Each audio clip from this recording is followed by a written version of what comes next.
Hello and welcome to Muay Ying, the podcast. Today's topic is denial. Today we have Belen Bode on the show. So Belen is a Muay Thai fighter. She's been living in Thailand for a few years now, since 2020. Yeah. Since 2020, right before the pandemic. She moved here right before the pandemic. She's had a few fights, both in Thailand and overseas, all while holding full-time jobs, interning, or studying for your master's. So, and she's a very, very good friend of mine on top of all of that. So, thanks for coming on to chat. Yeah, thanks for inviting me. Yeah. Happy to be here. How has your week in Muay Thai been? Came back from the Netherlands. I just spent a couple of weeks with my family, and I just got back and getting back into fight training. So no, I'm really happy to be back, and it's good to be back. Nice. So today's topic is denial, and but before we get into it, I want to give like a little bit of a crash course to the listeners of like who you are, the Dutch tiger, you know. So tell us how did you get into Muay Thai? How did you where did you find your roots, and how did you find your way into Thailand and everything? Yeah, so I'm originally from the Netherlands. That's really where I grew up, but I moved after my studies to Germany. And when I moved to Germany, in my street there was a boxing gym, and I had a flatmate, a roommate at the time, who started training there, and he was like, "This is really cool. You have to come." So I came with him and started boxing first, just like as a fitness workout, and then I really liked it. I was pretty consistent with my training, and at some point there was a girl from my gym who was preparing for a fight, and so they asked me to be her sparring partner. So I started sparring, and I was like, this is even cooler. Like this is so dope. And so that was like your first time sparring anything, and then you were helping her prepare for the fight. Exactly, Okay, what was that like? It was just so overwhelming. So I remember I was sparring for like 1 minute, and I was just like exhausted. Completely dead. But at the same time, like, it was just so overwhelming and so exhausting. But at the same time, I was like, this is just so cool. Like this is just like I mean, you know how it is, like the feeling that you have when you spar. And later on, when I started fighting, it's like nothing else. It's like you're obviously how do you say it? Exceeding your limits, like you're pushing your limits. So that was pretty cool. So I started sparring, and at a certain point, my trainer was like, "Well, you want to fight?" I was like, "Yeah, why not?" So you went from not training, but sparring, and then going to fighting. Right. Yeah. Okay. So a little bit not the traditional route of what people usually take, but that's interesting. Yeah. I think it was really because of that girl that needed a sparring partner, and I think my trainer saw that I liked sparring and that I got better. Yeah. He was like, "Yeah, you just need to try fighting yourself." So I did that. Do you remember what it was like the first time you got punched in the face? Yeah. Oh my god. It's just like, it's weird, right? Yeah. It's like yeah. So started boxing, had a couple of fights, and then moved to the US. Moved to the US, and there, let me think. I already started jiu-jitsu when I was in Germany. Exactly, I always started jiu-jitsu. Moved to the US, continued jiu-jitsu, and also started doing MMA. And from that, sort of transitioned into like kickboxing, Muay Thai, and that's really, really where I found my passion. That's really like the martial arts that has my heart, basically. Right. And And your very first like area of competition, what was it? Was it boxing or was boxing. it? Okay. Yeah. I had, I think, 4 boxing fights or something when I sort of transitioned to other martial arts. There weren't many girls in Germany at the time, and that's only 5 years ago, but that made the competition also for boxing difficult. And how did you find yourself, going from all those places, and now you're in Thailand now? Like, what Yeah. How did you get to Thailand? Yeah, so I had a friend, actually, my trainer friend Raphael, who already competed in Muay Thai, and he already went to Thailand to train. And he was like, you know, if you're really serious about this, you have to go there just for like a month or something, and see if you like it and improve, because what you can do in a month in Thailand, you know, it's the same what you can do in a year, basically, in normal training. So I did that back in 2018, and went for a month to Hua Hin, to Sitjevo. And there I had my first like Muay Thai fight. So in like one of those local stadiums in Hua Hin? Yes. Or, okay. Yeah. Cool. Yeah. That was 5 rounds, or? Yes. Okay. Wow. Yeah. Yeah. Yeah, and I really wasn't any good at the time. But like the Kuev, the trainer there, the head trainer, the owner, he was like, you can do this. You're good enough, and it's a good experience. And that's really what you need, right? Just your trainer, just exactly. be like, you're not gonna get killed. It's Absolutely. okay. And looking back, it made a lot of sense. Like at the time, I was like, how can I fight? Like I'm really not good enough yet. But and I won, like, which was crazy for me at the time. But I loved it. Yes, Okay. I really liked it. And that's where already like the idea came up to really move there. But obviously it's a big decision with work and everything. So you were in Hua Hin for 1 month Yes. at that time? Okay, so 1 full month, and then you went back to New York? Or, Yes. Yeah. And you were like, should I? Exactly. Okay. Exactly. So then already the idea was like, well, maybe I should move there. So then sort of the idea came up. Went back to New York, back to my job, and then in the end, like a year later, I made the decision to quit my job and to permanently move to Thailand. Yeah, in January 2020. Okay. And it serendipitously also coincided with you trying to get your master's too, right? Yes. Yeah. So I was like, I think I would like to do something besides the training and fighting, and I also needed a visa. So then I thought, you know, I can maybe combine that then with a master, because first the idea was to do like a language course, but then I was like, I'd rather do something that I'm really interested in. So that would help you with your career as well, right? So and I've always been very interested in politics. Like I have a background in criminology, but I've always been interested in politics. So I decided to do international politics, international relations at the Webster University in Thailand. And that was a really good combination, to be honest. And especially when COVID hit, when obviously we couldn't train, it was great to do something besides the training. Yeah. And if you don't mind sharing, like, what do you do for work? So at the moment, I work for DKSH, which is basically an import-export company, market expansion company, and I work in compliance and specifically focus on financial crime. And so that's crime like corruption, fraud, those type of topics. Okay. And I worked in Siemens. So much drama. It's sort of for anyone who has seen, I forgot the name. Ozark? Ozark. Yeah. Who has seen Ozark? That's a little bit what it's like. So like corruption, money laundering, fraud. Yeah. Drug dealing? Sorry, exactly. Sometimes? She can't say. She doesn't want to get killed. Okay. Well, is there anything about yourself that you kind of want to share before we get into our topic, or? No. Nothing so. Okay. Cool. Well, I'm sure a lot of things will come up. So today's topic is deniability, and I wanted to have this chat with you because, well, one, we're good friends, and I feel like this topic has come up time and time again for us, both as fighters, as women, and as just people. And I think there's just so much overlap between all of those factors, and also the topic of deniability, right? So let's share the last time like something minor happened where you were in denial. Okay, I'll go first. Yeah.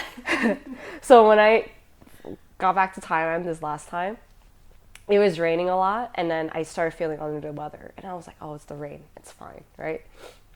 A week and a half later, I'm like, it's like getting worse, right? So then what just started off as just a cough. Next thing you know, I was getting congested. I had like a runny nose, blah, blah, blah, blah, blah. And then this whole time, like I was just getting into the groove of training and stuff. So I was like, oh no, I'm not sick. I'm not sick. I'm not sick. I'm definitely not sick. And I just kept going to training. And then there came a point where my trainer was like, are you sick? And I was like, no, it's just the rain. He's like, but your voice is different. I'm like, no, it's just the rain. And I really believed it in my head. And then now it's like, I like kind of just got over it too. And I'm like, oh no, I was definitely sick. But I felt like if I admitted it to myself on the spot, then it would have had like, it would have unleashed all these things like, oh, well, now that you know that you're sick, you should probably rest. You should probably not do this. You should probably not do that. All these things I just wasn't willing to give up. You know, I mean, it was just such a small thing, but especially if the Thai trainer tells you. yeah. You're probably sick. Yeah. I think last time, definitely with my jet lag, like my latest jet lag, I tend because I travel a lot for work. At the moment, not so much anymore, but in the past I did travel a lot for work. And like the last couple of months, I've been traveling back and forth to Europe, back to Thailand. And I tend to just ignore jet lags. I just don't want to sort of admit it's that not a thing. It's not. So, and also like over the last week, like also with my work, like I just tend to sort of pretend that it's not there, but then actually I'm really tired and I don't really adjust my schedule and like my just stubborn about it, Yeah, right? You're like, it's not gonna get to me this time. How's the jet lag now? It's okay. It's okay. Yeah, okay. Yes. So how would you, just given like the minor stuff that we talked about, and we're gonna get into like the more major stuff later, how would you define denial or being in a denial? Yeah, that's a good question. I think for me, denial is not being honest to yourself. I think that's really what it's all about. That you're not honest to yourself about what you're feeling and what's best for you. And also not honest with yourself with reality. Yes. Right? Yes. Yeah. Not honest with reality and not honest, about yourself. Exactly. I was looking it up earlier, and in psychology, they actually categorize denial as a form of like a defense mechanism or a coping mechanism. Yeah. You can see that though, right? I read it, and I was like, oh, that totally makes sense. Well, duh. Yeah. The interesting thing about denial is also like it kind of like I'm not sure if looking back at all my experiences, I can't even like villainize it or say it's like a good thing. Like I feel like there's just so much like gray area in between. Yeah. Like I feel like it's definitely benefited me in some ways, and then other times definitely has not. But do you see any like good things about denial and any bad things about it? Yeah, absolutely. I fully agree with that gray area because I think for the both of us, we were very like goal oriented, and by sometimes not fully admitting to that you're tired when it comes to training, or that you're just not feeling like too well, so like mentally, it gives you the ability to just move forward, right? To not just keep trekking on, right? Yeah, exactly. So I definitely think there's benefit to it. It's really a double-edged sword. When has deniability, like have you seen instances of deniability in yourself or maybe in others where you're like, that's not healthy? It's not healthy. Yeah, of course. Yeah. I mean, like the big thing, I think we come to that, but I definitely think also when it comes to like mental issues, like even with myself, like what kind of mental issues? Just mental issues, like if you're not happy where you are, or where you during COVID, for example. Yeah, during COVID, like if it was difficult for me to admit that it was hard, basically. And especially when my injury came, like it was hard to admit that was hard. Yeah. So and there I think denial is definitely not good. Yeah. I've seen it in like a lot of people, especially I guess we would call like narcissists, right? Instead of being honest with themselves and be like, hey, this is a shortcoming that I have, this is something I need to improve on, they constantly blame other people. It's like, oh, it's point. This way because you did this to me, whatever. But that, I feel like it's just like I guess another form of being in denial, just in denial of your own shortcomings and stuff, also, right? Yeah, when people, that's it, especially also with work, for example, when you work with people who are in denial about certain like improvement areas. Definitely. Yeah, that's also a good example. Mm-hmm. And would you like to share like a major instance where denial just really changed the trajectory of your life in a way? Yeah, so definitely the big, how do you say, the point of denial, like event of denial was has been my knee injury. So in March 2021. 2021? 21? Yeah, March 2021. Okay. Yeah, I tore my ACL and my meniscus. It was a week before a very big fight against Dok Pa on Super Champ. And for anyone who doesn't know, Dok Pa is like, she's legit. She's had like way over 100 fights, and she's a southpaw. She's been fighting for forever, and this is a huge match for Belen. That Belen trained really hard for this. Definitely, yeah. I mean, we trained together for that fight. And like I trained for months and months because actually I was scheduled to fight somebody else back in December, and that fell through. So I basically had been training since my other Super Jam fight, which was in November 2020. So I've been training for like 4 or 5 months for that fight. And also at the time, I almost finished my studies and I wasn't working. So it was really the only period in my sort of fighting career where I didn't have anything to do on the side. So I was really only training. I was improving so much and like condition, like amazing. Yeah. So then in, a week before the fight, during my last sparring session, a sparring session that I shouldn't have done anyway. It's also because it's too close to the fight, right? Close to the fight. It made no sense anymore. Right. But it was against one of the best southpaws in the gym, Pet Focus. And I was like, yeah, I want to just get that last sparring session in. I want to be, as prepared as possible. But then he caught my leg and I twisted out of it. And then I tore my. Later I realized I didn't realize it later, but like. So did he sweep you, or did he catch it and then your leg just kind of went weird? I think he was going to sweep me, but I did because I was going to twist out of it. He didn't sweep me, but the idea was that he was going to sweep me. Yeah, but then obviously I felt something popping in my knee. And then he obviously stopped, but he caught my leg and he was going to sweep me. Okay. Did you fall? I think I fell. Okay. Yeah. Okay. Yeah. And I felt right away that something was wrong. And I was in pain, but I wasn't in that much pain. What did you think? Like, what was your first thought, like, after that whole thing with Pet Focus? I knew something was wrong. I wasn't very familiar with like ACL, meniscus injury, so I didn't know at the time that it was that basically, but I did feel something very off. Yeah. So then I stopped sparring, obviously. I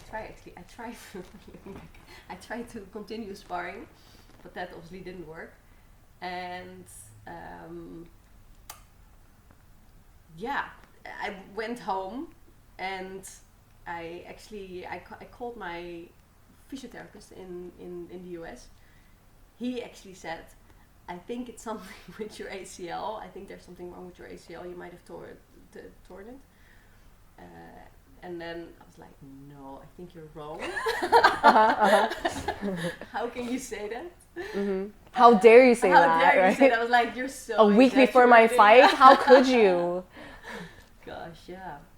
It almost feels like an insult, right? When It you was- hear yeah, when you it hear like was. news Yes, that yes. drastic, yeah. I was like, you have no idea what you're talking about. You with all your licensing, all your schooling, you know nothing. Exactly. Yeah. Yeah, so then I just sort of parked that thought. And Right, thought, right. I just need to Focus on the focus fight. on my fight. And then actually there was one other trainer, Kunum, in the gym who said when he saw me kicking and training after that happened, he said ligament. So he probably also already Kind of had a feeling as feeling well, that there was right? something wrong. And I felt like when I was kicking after that, like there were times where my knee just gave out. Like I couldn't kick really anymore. And this was like a week before the fight, or Yes. 2 weeks before. Yeah, a week. So A on week. Monday of the fight week, basically, and the fight would have been So- was on Sunday. Yeah. So less than a week. Yeah. Yeah. Yeah. I'm trying to jog back my memory because I was at the gym when it happened, and then I remember you going like, "Oh." You like didn't want to say what happened, but you're like, something happened with my knee, and you kind of just like stopped there. And then a couple days later, you were like, it's not anything, right? It's not anything, right? If it was something, I would know, right? I would like, it would be very obvious, right? Because I wasn't in so much pain anymore. Remember, like 2 days later, like the pain was gone, and I think also looking back, it was a very clean tear. Because I've heard stories of people who like are just in excruciating pain, Right, which I was right. not. So it was a very clean tear. So, I remember I was saying to you like it can't be anything so bad because I can still walk and I'm not so much pain and I can still sort of kick. Like after a couple of days, I could sort of like I found a way to kick. And I just didn't. I wanted to hear from you like you're fine. So I think I phrased everything in a way that the only thing that you could say. You're gonna be fine. Looking for that kind of validation for your Yeah. thoughts, right? So then, at the time, I also didn't believe that anything was wrong. I'll admit, like I'm not a doctor or anything, but I've just heard and I've also seen from a lot of like videos and stuff that usually when people have stuff happen to their ligaments or tendons, it's like there's a lot of bruising that happens. And you didn't have any of that. Right. You have no bruising. Yep. You didn't even really swell. No. So then that's when I was like, oh, it was just like a sprain. Yeah. I truly believed in my heart it was a sprain. So when you asked me those questions, I also knew that you really, really wanted to fight, and you were not going to give up that fight, even if you did tear something. Exactly. So then it was like, for me, it was like, well, the thought of you tearing something, I didn't believe it, but if it was like, all right, we can deal with it later. Yes. Right? Yeah. So I was totally in the same boat as you. Yeah. And my physiotherapist actually also said, when I asked him, can I fight? He was like, if you can fight, you can fight. Like, if it's torn, it's torn. So he was also like, you shouldn't fight. He didn't say that. No, exactly. He kind of said it was up to you. Yeah, kind up of to way, me, right? yeah. And you already had your heart set on it, so you're like, fuck yeah, I'm gonna fight. Yeah. Right? Yeah. And then? That's a good point that you bring up, that it wasn't bruised. I mean, I also did all the right things, right? I iced it like right away. I like massaged it and everything, so I was able to sort of. The incident happened. Yep.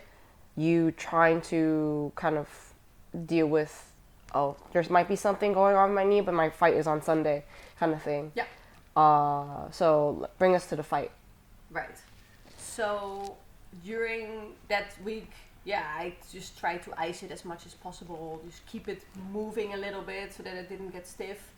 But the last couple of days, just focused on my weight cut, and I just fully parked the thought that there could be anything wrong with my leg. With my knee. Were you able to run during the I weight was cut and able- stuff? yeah, Okay, yeah. and no pain or anything, right?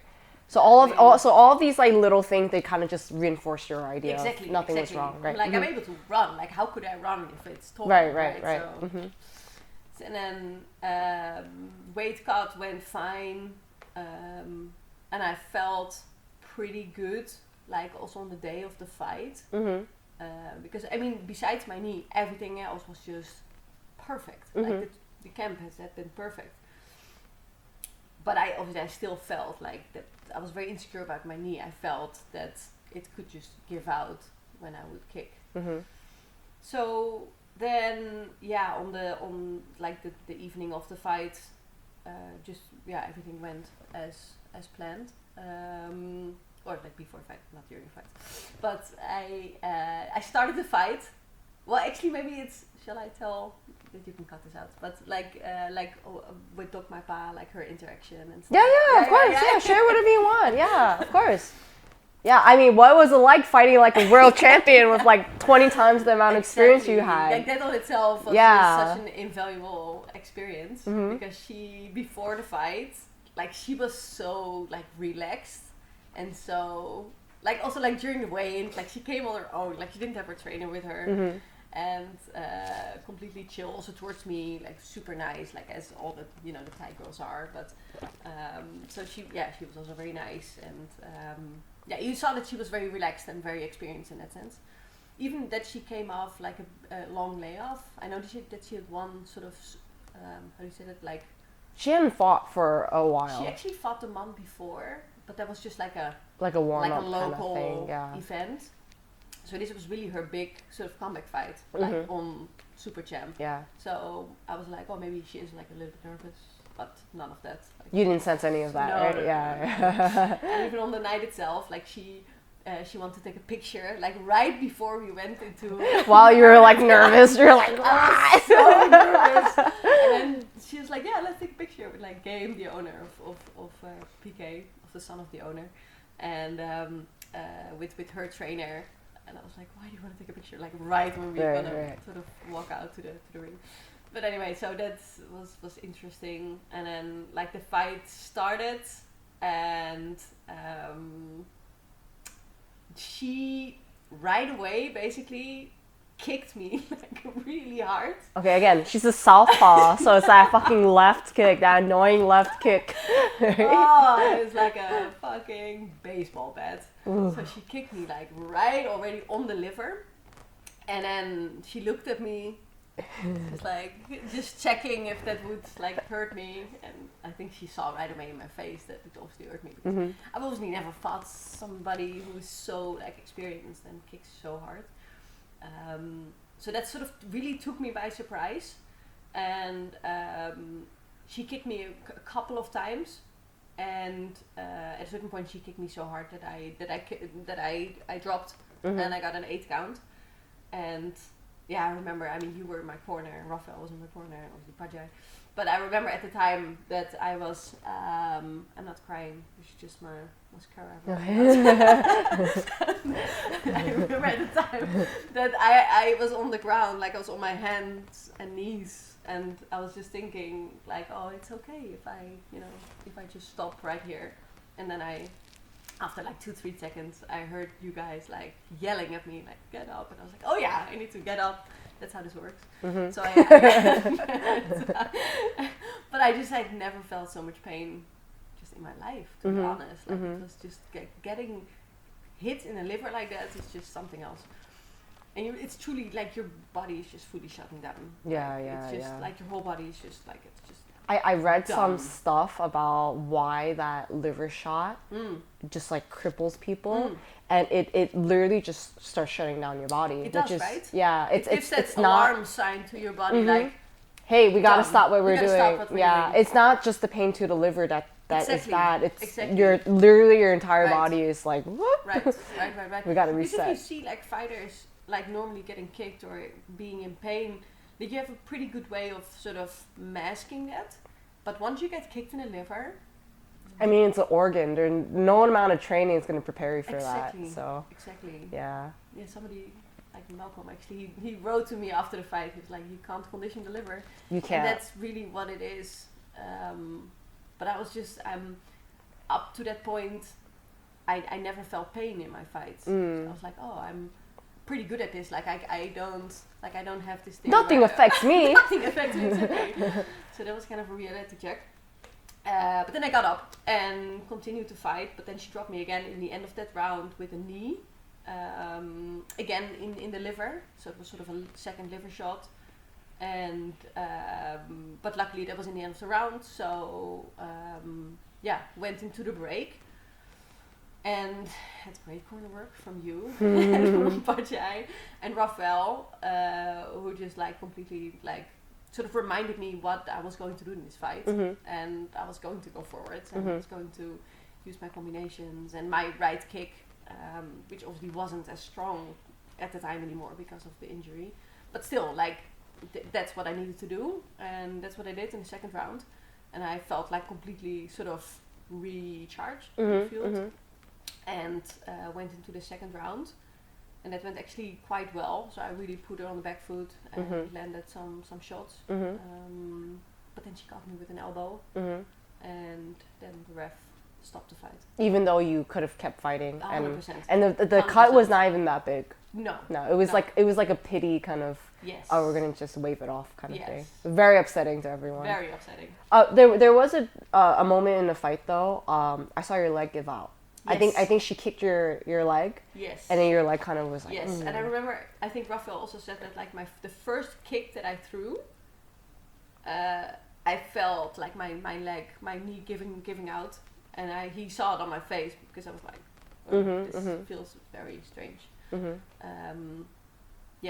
Yeah, definitely. And I felt that's the strange thing. You remember how you sometimes dream before you fight that you can't kick anymore, that you can't fight, that you're in the ring and that you're fighting, but you can't. Yeah. And that's exactly what it was with my kick. That I was kicking, but it wasn't really doing anything. And I remember that also in my last fight on the IFMA tournament in December 2021. December 21, yeah. That I did the same thing. Like I was kicking, but I was just like, it wasn't doing anything. So you had the Dokmai Ba fight, and then you had another fight in the Netherlands. Yes. And then you went to IFMA in Yes. Bangkok, Yes. right? You were on the IFMA team for the correct. Netherlands. Yeah. So you fought on 3 different events after you injured your knee. Correct. And how was the fight camp for all of those? Like, yeah, you find a way to work around like the injury, and at a certain point you know what you can do and what you can't do. okay. So yeah, you find a way to live with it, and still I've always been in denial up to February this year that there was something really wrong with my knee. But I still knew that there was like something that I needed to sort of work around. But I actually went to the a physiotherapist in the Netherlands, and I had him obviously check my knee out, and he actually said it's probably fine. It's probably just a small tear in your MCL, and maybe a small tear in your meniscus, but you're gonna be fine. You can train, you can fight, you can do everything. Yeah, and I worked a lot obviously on my rehab, on like even the rehab then for like a small sprain, but like on getting my legs stronger. So at some point my legs were also like strong enough to kind of work around the injury. And this is all before you had it confirmed that Yes. you actually like really injured yourself. Because especially was when I was in the Netherlands, when I was training with Robert Toilet from Let's Train in the Netherlands. We focused a lot on like strength training, and we just had a really great camp. A really great camp for my fight there. So I was just very much in shape, and again I knew how to work around the injury. So yeah, I was able to make it work. Yeah. And this whole time you felt like something was off of your knee, and you just ignored it. Yeah, I had like once a month, I would say, that I during sparring or clinching, that something happened, like it twisted in a strange way, or I got swept, or somebody caught my leg. That I was like really in excruciating pain, but then only for like 10 seconds, and then it would like go away. And you're like, oh, okay, I'm fine. Exactly. I would ice it. Sometimes even the next day I was fine. Sometimes it took like a day or 2 days. But also looking back, I think that was my meniscus like further tearing basically, because my ACL was torn for sure, but I think my meniscus was like a little bit torn, but that has been tearing then over time. Because then after the IFMA tournament, so in December 21, then I think my meniscus was tearing further and I couldn't walk anymore at a certain point. So it got worse. It got worse. Okay. I couldn't walk up the stairs anymore. It was like my calf was fully bruised. Bruised? Yeah, it was fully bruised. Okay. From the pain, from the overcompensation of the injury, basically. And I was still training at the time.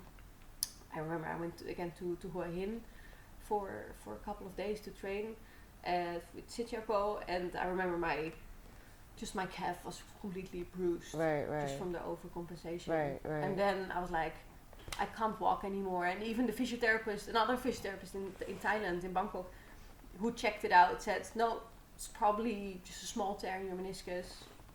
Right. Small But tear. then they're just saying, well, probably because without an MRI, Exactly. no one really knows for sure, right? Exactly. Yeah. So then you basically just kept training, kept fighting until you literally couldn't anymore. I literally couldn't walk anymore. Yeah, you Like, couldn't I even be run, functional. I couldn't function in daily life anymore. Yeah. And I remember also at night, like there were nights I couldn't sleep of the pain. But that always would go away. So that was always the thing. Like it would always go away at a certain point. So, but then, in January, basically, in January this year, 2022, I decided to go to the doctor, to the hospital. So that was kind of when you were like, all right, there might be something here. Yes. It's been too long. It doesn't go away. It gets only worse. Yeah. I'm doing It was all like the right things. 10 months after the injury too. Yes. Mm-hmm. Yes. And then I went to Bangkok Hospital and I got an MRI. And then I remember so well. I went into the surgeon's office after the MRI, and we looked at the picture together. And he was like, "Your ACL is gone. Like you don't have an ACL anymore, and your meniscus is basically completely torn." And I went in there with the idea like, there's probably like a small tear in my ACL, and a Like small what tear in my everyone's been meniscus. telling you, right? Right. And I thought, okay, it's more than a sprain, but it's then probably a small tear. Right, and then right. he was like, "It's gone," and I was just like, "What?" Did you tell him he was wrong? It's like, "Can you look again?" I don't think you're right. Oh, and then I started crying like really, like a lot, yeah. And then he was like, "Don't cry, like we can fix this." Okay. Yeah, he was really like positive, like he was like, we can fix this. It's in that sense it was a clean tear, and also the meniscus, like it's something that you can fix, and like the knee on itself was fine, like it was not that the bones or like the whole like the things around the knee, I don't know the word for it, but like that there was something wrong with that, so it was just a matter of like fixing it, and then he was like it's gonna be fine. If you get it fixed. So I hope you don't mind me sharing this, but you called me after you got the results, and you were like, you were bawling. And something else I also remember, you were so angry too, understandably. You were angry at yourself, and you were also, I think at the time, just projecting some of the anger onto like, oh, these people told me this, these people, I shouldn't have listened to them, Like looking back on that now, what would you say about that? Yes, I was very angry mainly with myself, and I think that fits also my personality, that I'm very, very hard on myself and on the things that I need to achieve and how perfect it all has to be. And obviously then looking back, I was like, I should have just gone to the doctor right away. Like I even had insurance, like Dutch insurance at the time. Like I was in the Netherlands for like 4 or 5 months where you have obviously excellent insurance and coverage. And then I later had Thai insurance, which covered a little bit of the surgery and all. But it was also like financially, it was just like a very bad deal. Right. But yeah, no, I was very angry with myself and so at the time I didn't see any good coming out of it. And now I think very differently about it. But at the time I was like, I'm just such an idiot. At what point did you realize that you had been in denial the whole time? That point When the doctor told you what happened, or before that? Or after? No, when the doctor told me. Like before that, I didn't think. Oh, difficult to say. No, I remember also when I was in the Netherlands, my mom kept saying, "You need to go to the doctor." And even my trainer Robert, he was like, "You need to go to the hospital." And I at some point also said to them, "You need to stop saying that to me because I'm not going to." And the physiotherapist said, that I'm fine. And also you didn't want to know. I didn't want to know. You didn't want to know. Exactly. So I was just very strongly in denial. Yeah. So I only really realized it when the doctor told me that it was torn. Then I was like, okay. Damn. Yeah. Yeah. This is It's worse than you thought. Yeah. so much worse than I Yeah. thought. Like I truly went in there thinking it was just a small tear. Right. Yeah. And then March 2022, you got reconstructive knee surgery for your ACL meniscus, right? It was actually on the day that the Ukraine war started. Ooh. So February 23. What a landmark of a reminder. Yeah. Yeah, so then I got my surgery. I also hesitated, should I go to, obviously back to the Netherlands or stay in Thailand. And at the time it was just the fastest way to do it in a good way was to do it in Thailand. And I found a doctor, so at the Bangkok hospital, who is basically, he's the guy. He's like the ACL/meniscus surgeon in Bangkok. He does all like the professional football players, etc. I was like, yeah, he's good. Like his English was obviously very good, and he was very reassuring, and his credentials were great. So I was like, yeah, that's I remember you telling me like, yeah, the surgeon was very positive about the outlook of this. Yeah. So it was I thought it was such a nice contrast to like, because sometimes being in denial and you receiving such bad news, sometimes it just kind of seems like a big cloud, right? Like a cloud that's been over your life, in your case for like 10 months at that time. And then he's like that little ray of sunshine that's like, hey, it's going to be okay. For sure. You know, did it help you kind of accept the truth a lot easier? 100%. And also the whole experience in Bangkok hospital was amazing. Just the type of care that you get, because obviously like a private hospital, so it's actually much better than I would have gotten in the Netherlands. I think the surgery on itself would have been the same, I would say, but just the whole like experience around it was very nice. Like it felt that I was like in a hotel. And, like the whole pre-care, aftercare was very good. And also even the physiotherapy at the hospital has been very good. So I think all in all it was a good decision to stay. And to do it here in Bangkok. Yeah, and it definitely helped with the whole process. Yeah. And how did you like kind of prepare yourself mentally when you knew you're like, all right, I'm gonna get surgery. I'm not going to be able to fight for a while. And this is what my recovery outlook looks like. Yep. Yeah. So luckily I got a job offer for the job that I'm currently doing. That was back in September, October. 2021, right? 21, exactly. To start then in November last year. And obviously because I knew with my knee, I mean, I was still in denial that there was like very much like something very wrong, but I knew that it needed time to recover. So I was like, well, then I can also like then work on the side while I'm recovering. So luckily I took up that job already. So I knew that was a good way to sort of do something useful with the time that I can't train and fight. And also like at the same time mentally, like I was very much preparing for not being able to train and fight, and I was very realistic about that. And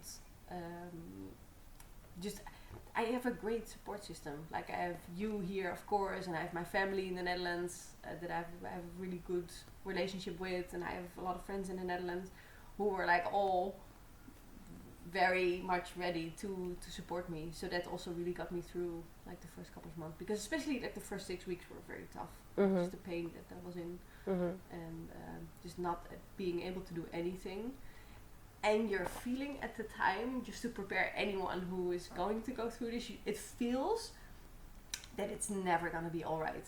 Like that it's not gonna be okay. I don't know. I'm not saying right, but it feels that it's just permanently broken. Like you're like, how can this ever be okay? Yeah, because you're in so much pain, and it feels like completely. Obviously, it's being there was surgery, so it's recovering, like, right? Yeah. So that also like mentally is pretty tough. And then as your knee was healing from the surgery and stuff like that, were there any points where you kind of were just like, aside from like, oh, when is this ever gonna get better? Like, do you ever consider like, maybe I can't fight again? Yeah, no. Like, not 1 second. Not 1 second. Yeah, you're pretty set. You're like, 100%. it's gonna happen. Yeah. Nice. I love that. And although I've always thought, and I still think, like, I can't control everything. Like, and that's also like a big takeaway from this injury. Like, you cannot control everything. Like, it might be that my right knee is gonna, like, something's gonna happen. Hopefully never. Just knock on wood. Right. Like, it could happen. Right. You never know. You never know. So that I'm very realistic about that right now. But with everything that happened with my left knee, I am very determined to make this happen. Yeah, so excited for you. Yeah. Wow. So just listening to your story, I thought about what you said about facing Dokmai Ba and that whole fight camp, and then you being dropped and then you just like getting back up, right? Do you feel like in a way that was like maybe deniability actually helping you in a way? Because on paper, right, it was like, oh yeah, Belen's gonna get destroyed. But then things like, you put that all aside and you were like, I don't care, I'm gonna train as hard as I can. I want the experience. I want to try to win, even though your chances are really small. But you're like, I'm going to do it anyway. And you get dropped. Go through the most amount of pain you've ever been through in a fight. What happened in your head that you were just like, you know what, I can do this? Absolutely. For me, there has never been a question to give up. Like in none of my fights, but especially not like in this fight, which was obviously the toughest fight to date. And I was like, this is what fighting is all about. Like, that you're in like the most compromising situations and that you move forward. But at the same time, that's where I think for fighters it gets really hard to admit, like when things are not going well or when you have injuries, for example, because we're always told, and that's also in ourselves, in our personality, to move forward and to not admit that you're in pain, right? Like we're always told when you're sparring or when you're fighting, you shouldn't show that you're poker in pain. face, right? Poker face. And you shouldn't complain about if you're not feeling well. So that's what we're being told, and that's also part of our personalities as fighters, that we just are that we don't admit those things to ourselves. So, and I think that's really where it went wrong with my knee. I also remember now that somebody told me before my fight, or told me, like, we were talking about my knee. I said, this person asked me about how I was feeling, and I was like, we had a great camp, but my knee feels a little bit off, so that bothers me a little bit. And then she was like, also a fighter, she was like, well, nobody's going into the ring 100%. I hear that all the time, and I mean it's true, but it's like you said, there's a certain point where all those things stop serving its purpose and it starts harming you, right? Exactly. Yeah. Exactly. Where do you think that point is? Because for me, I still find it really hard to distinguish sometimes. 100%. Very hard. Yeah. Very, very hard. And I think I don't know. That's a really hard question. Yeah. That's a really hard question. I think if you're able to fight, you can fight.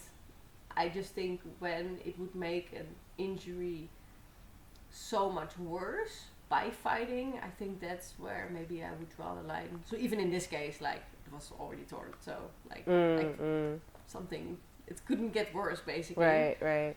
But and you didn't even, I mean, you didn't even have it confirmed at that time. Right. So you didn't have that information Exactly. accessible to you. You're just making a decision based off what your heart wanted. Yeah.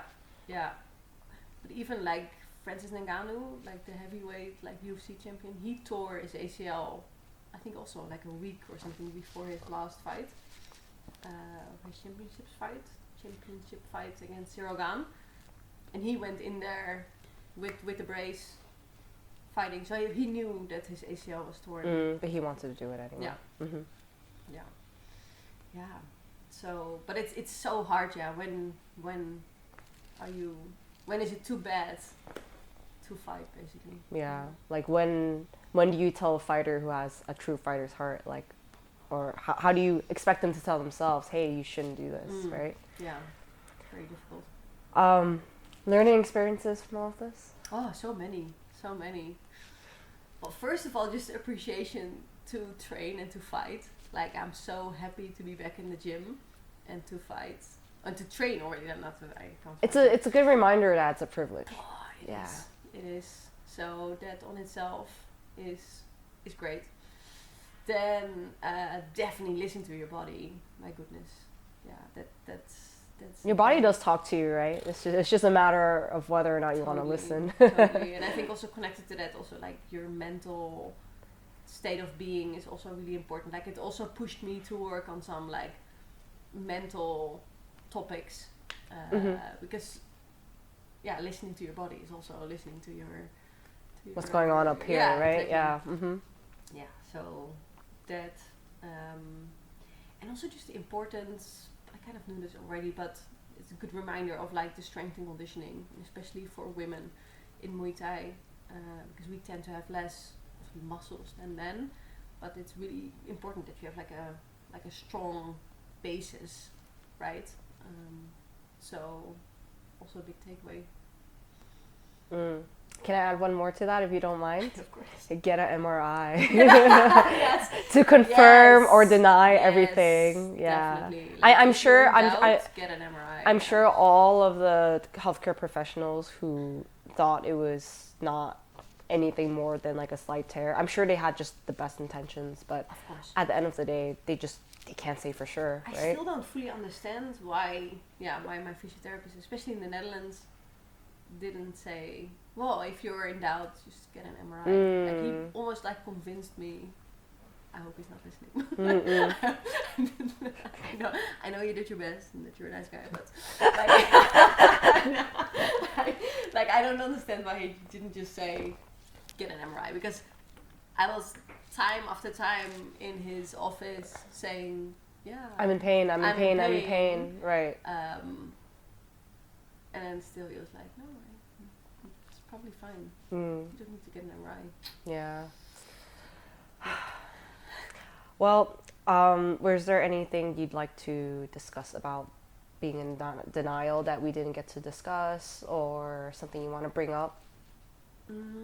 I think especially for fighters, like, we're so conditioned to be tough and to not complain. And I think that can be, how do you say that? I can't think of the word, like a